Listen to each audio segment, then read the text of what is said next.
মলয় তার ক্ষেতে বেগুন তুলছে। আহা, আজ তো দারুণ ফসল হয়েছে। যাই বাজারে বিক্রি করে আসি। বাজারে গিয়ে সবজি বিক্রি করে। পটল কত? 20 টাকা কিলো। সবজি বিক্রি করে কৃষক খুশি মনে টাকা গোনে। আজ বেশ ভালোই টাকা হয়েছে, কিন্তু বাজারে বিক্রি করে কতই বা হবে। এতেই তো আমাদের ভালো চলে যাচ্ছে। তুমি বুঝবে না, আমি আরও বেশি টাকা চাই। হঠাৎ বাইরে একটি গাড়ি আসে। একজন ম্যানেজার নেমে আসে। আপনি কি মলয়? হ্যাঁ, কিন্তু আপনি? আমি একটি অনলাইন গ্রসারি কোম্পানির ম্যানেজার। আমরা চাষিদের থেকে ফসল কিনি। আপনার সাথে চুক্তি করতে চাই। মানে আপনারা আমার সব ফসল কিনবেন? হ্যাঁ, আমরা অ্যাডভান্সও দেব। তাহলে তো আমার অনেক লাভ। তাহলে এই চুক্তিপত্রে সই করে দিন। কৃষক সই করে এবং অ্যাডভান্স টাকা নেয়। বউ, আজ থেকে আমি কোম্পানির জন্য চাষ করব। আমরা বড়লোক হয়ে যাব। কৃষক পরিশ্রম করে জমিতে চাষ করছে।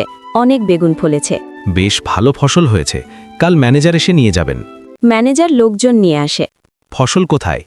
এই যে বস্তায় ভরা। ম্যানেজার দেখে খুশি হয় এবং টাকা দেয়। এই নিন ফসলের দাম এবং পরের বারের অ্যাডভান্স। যদি আরও বেশি ফলাই? যত ফলাতে পারবেন আমরা কিনব, তবে সবজি টাটকা হতে হবে। কৃষক বাজার থেকে কেমিক্যাল ওষুধ কিনে আনে। এগুলো কি? বেশি ফসল ফলানোর ওষুধ। এতে ফসল কি ভালো হবে? আমার বেশি টাকা হলেই হলো। কৃষক কেমিক্যাল ইনজেকশন দিয়ে বেগুন বড় করে ফেলে।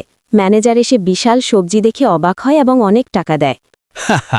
আজ থেকে আমি বড় লোক। কৃষক বাজারে সবজি বিক্রি করতে যায়। তুমি তো কোম্পানিকে সবজি বিক্রি করো, এখানে আর বিক্রি করতে পারবে না। আচ্ছা, ঠিক আছে, আমি চলে যাচ্ছি।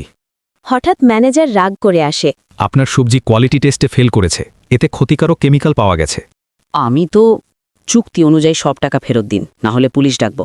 ভয়ে কৃষক সব টাকা ফেরত দেয়। আমরা আর কখনো আপনার থেকে ফসল কিনব না। কৃষক মাটিতে বসে কাঁদে। সব শেষ হয়ে গেল।